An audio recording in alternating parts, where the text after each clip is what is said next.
जय जय रघुवीर समर्थ. बघा, समर्थ म्हणतात की सकाळी उठल्याबरोबर काय करावे म्हणजे आपला दिवस हा आनंदात जाईल आणि आपल्याला आनंद वाटेल. बघा म्हणले समर्थ, सकाळी उठल्याबरोबर आपण त्या धरती मातेला आपण डोकं ठेवून नमस्कार करायचा आहे आणि एक प्रार्थना म्हणायची आहे. ज्या ज्या स्थळी हे म्हणत जाई माझे, त्या त्या स्थळी हे निद्रूप तुझे. मी ठेवितो मस्तक ज्या ठिकाणी, तेथे तुझे सद्गुरू पाय दोन्ही. आणि त्या धरती मातेला नमस्कार करून आपल्याला म्हणायचं आहे की तुझ्या आधारामुळे आज मला विश्रांती भेटली आहे आणि तुझे खूप खूप आभार.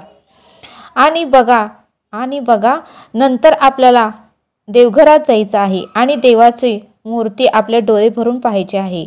सुरुवातीला आपल्याला उठल्यानंतर देवाचीच मूर्ती बघायची आहे, तर आपला दिवस हा उत्तमाचा जाणार आहे. आणि नंतर मग निवेदन ठेवायचं देवाला की तुझ्यामुळे आजचा दिवस मला बघायला मिळाला आणि आजचा दिवस हा तुझ्या आज्ञेने जाऊ दे. आजची सर्व कर्म तुझ्या आज्ञेप्रमाणे घडू दे. आजच्या दिवसात माझ्याकडून होता येईल तेवढं सत्कर्म तूच करून घे. माझ्याकडून कोणत्याही प्रकारचं अवगुण घडू देऊ नकोस आणि तूच मला सामर्थ्य दे, शक्ती दे, बुद्धी दे, ज्ञान दे, असं आपल्याला निवेदन ठेवायचं आहे. आणि बघा, आणि नंतर आपल्याला देवाला सांगायचं आहे की आजचा दिवस माझ्या आयुष्याचा शेवटचा आहे असे समजून या देहाकडून तू उत्तमाची कर्म करून घे. आणि उत्तमाची कर्म आपल्याला त्या दिवशी करता आले पाहिजे असं समर्थ आपल्याला ते सांगतात. आणि देवाला नंतर आपल्याला सांगायचं आहे की आज दिवसभर तुझे स्मरण मला राहू दे आणि माझ्याकडून दिवसभर सत्कर्मच घडू दे. आणि ज्या ज्या वेळेस माझं विस्मरण होईल त्या वेळेस मला तू स्मरण करून दे आणि तुझ्या नामाची मला आठवण करून दे. कारण मी कामात व्यस्त असल्यामुळे मला तुझं नाव घ्यायला आठवत नाही. त्यावेळेस तूच मला स्मरण करून दे असंही आपल्याला निवेदन ठेवायचं आहे. आणि नंतर बघा, समर्थ आपल्याला सांगतात की पृथ्वी, आप, तेज, वायू, आकाश यांचंही आपल्याला मनापासून आभार व्यक्त करायचे आहे, कारण यांनीही आपल्याला खूप मदत केलेली असते. नंतर समर्थ म्हणतात की आपल्याला देवाचेही आभार व्यक्त करायचे आहेत. देवाने आपल्याला पूर्ण देह उत्तमाचा दिलेला आहे, त्यामुळे देवाचेही आपल्याला आभार व्यक्त करायचे आहेत. नंतर आपल्या पूर्ण शरीराच्या अवयवाचेही आभार व्यक्त करायचे आहेत. मग ते पाय असू द्या, डोळे असू द्या, हृदय असू द्या, कान असू द्या, नाक असू द्या, तोंड असू द्या, ह्या सगळ्या अवयवांनी आपल्याला खूप मदत केलेली असते, त्यामुळे त्या अवयवांचेही आपल्याला आभार व्यक्त करायचे आहेत. एवढंच नाही तर ज्या ज्या गोष्टींनी आपल्याला मदत केली आहे, मग हांतरून असू द्या, नंतर पाण्याचा ग्लास असू द्या, नंतर आपण स्वयंपाक गॅसवर करतो गॅस असू द्या, प्रत्येक गोष्टीचे आपल्याला आभार व्यक्त करता आलं पाहिजे. या धर्तीवर ज्यांनी आपल्याला मदत केली त्यांची अंतःकरणातून आपल्याला आभार व्यक्त करता आले पाहिजे असं समर्थ आपल्याला ते सांगतात. आणि म्हणून समर्थ म्हणतात की ज्यांनी आपल्याला मनापासून मदत केलेली आहे आणि पूर्ण आपल्या घरामध्ये ज्या वस्तू आहेत त्यांनी आपल्याला मदत केली असते, त्यांचेही आपल्याला आभार व्यक्त करता आले पाहिजे असं समर्थ आपल्याला ते सांगतात.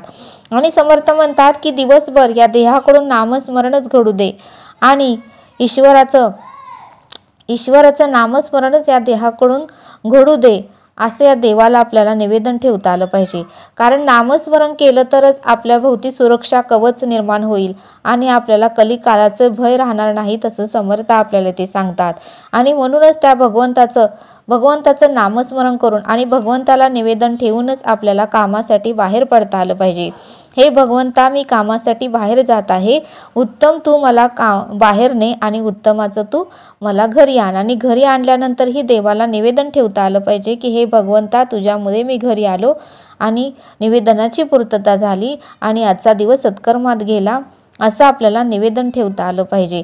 असं रोज आपल्याला निवेदन ठेवूनच बाहेर पडता आलं पाहिजे. आणि रोज 2 टाईम सकाळी आणि संध्याकाळी आपल्याला उपासनाही करता आली पाहिजे. ज्या देवावर आपली श्रद्धा आहे, ज्या देवावर आपली भक्ती आहे आणि ज्या देवावर आपला पूर्णपणे विश्वास आहे, त्या भगवंताचा आपल्याला नामस्मरण थोडा वेळ का होईना करता आलं पाहिजे सकाळ आणि संध्याकाळी. आणि आईवडिलांचेही दर्शन घेता आले पाहिजे सकाळी आणि संध्याकाळी. असे आपल्याला दिवसभराची कामं करूनच बाहेर पडता आलं पाहिजे असं समर्थ आपल्याला ते सांगतात. बघा, समर्थ आपल्याला सुंदर असा बोध देतात. समर्थ म्हणतात की एका आश्रमामध्ये शिष्याने गुरुदेवांना प्रश्न विचारला की गुरुदेव, दिवसभर आनंद वाटेल असं मी काय केलं पाहिजे की जेणेकरून मला झोपताना रात्री समाधान मिळेल आणि रात्री झोप मला उत्तमाची येईल, त्यासाठी तुम्ही मला मार्गदर्शन करा.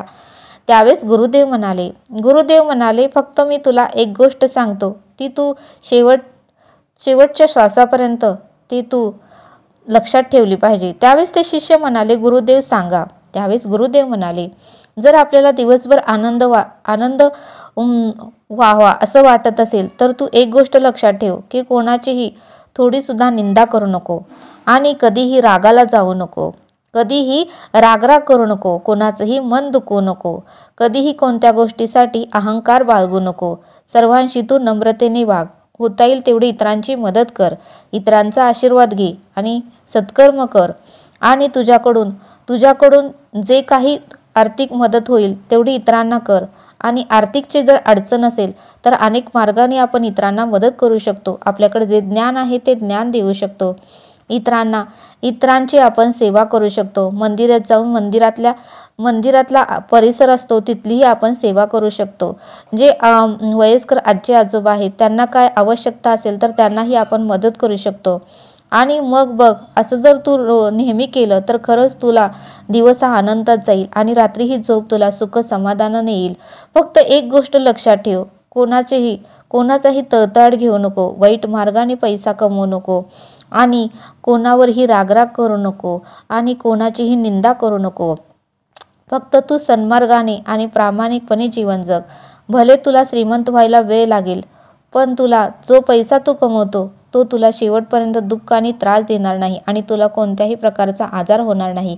फक्त तू प्रामाणिकपणे आणि सन्मार्गाच्या रस्त्याने चाल आणि इतरांचे आशीर्वाद घेण्याचा प्रयत्न कर, म्हणजे तुला दिवस हा आनंदात जाईल आणि तुला रात्री ही झोप उत्तमाची येईल. त्यावेळेस मात्र शिष्याने गुरुदेवांना नमस्कार केला आणि गुरुदेवांना म्हणाला की गुरुदेव, खरंच तुम्ही उत्तमाचा मार्ग मला दाखवला. आता ही गोष्ट मी नेहमी लक्षात ठेवेल आणि कोणाचाही मी तळतळ घेणार नाही. इतरांना सुख शांती समाधान देता येईल असंच मी वागण्याचा प्रयत्न करेन, असं शिष्याने गुरुदेवांना सांगितलं. बघा म्हणले समर्थ, या बोधातून आपल्याला हे शिकायला मिळतं की भले आपल्याला सत्कर्माची वाट चालताना त्रास होतो, दुःख होतं, पण पुढे जाऊन आपल्याला सुखच आहे. जी व्यक्ती वाईट मार्गाने पैसा कमवते आणि श्रीमंत होते, पुढे जाऊन तिला दुःख आहे. पण जी व्यक्ती प्रामाणिकपणे कष्ट करून पैसा मिळवते, तिला सुरुवातीला दुःख आहे, पण पुढे तिला सुख शांती आणि समाधानच आहे मृत्यू येईपर्यंत. म्हणून समर्थ म्हणतात की वाईट मार्गाने पैसा कमवू नका, प्रामाणिकपणानेच पैसा कमवा. वाईट मार्गाने पैसा मिळवलेला असतो त्याच्यामध्ये तळतळाट असतो, तो आपल्याला सुख शांती समाधान देत नाही. तो पैसा त्या मार्गानेच आपल्याही आयुष्यातून निघून जातो. म्हणून नेहमी प्रामाणिकपणेच पैसा कमवा असं समर्थांनी आपल्याला ते सांगितलं, म्हणजे दिवस ही आपल्याला आनंदात जाईल. म्हणून समर्थ आपल्याला ते सांगतात की सकाळी उठल्याबरोबर हे सर्व केल्यानंतर आपला दिवस उत्तमाचा जाणार आहे, असं समर्थ आपल्याला ते सांगतात. तर आता आपण येथेच थांबूया. धन्यवाद. जय सद्गुरू.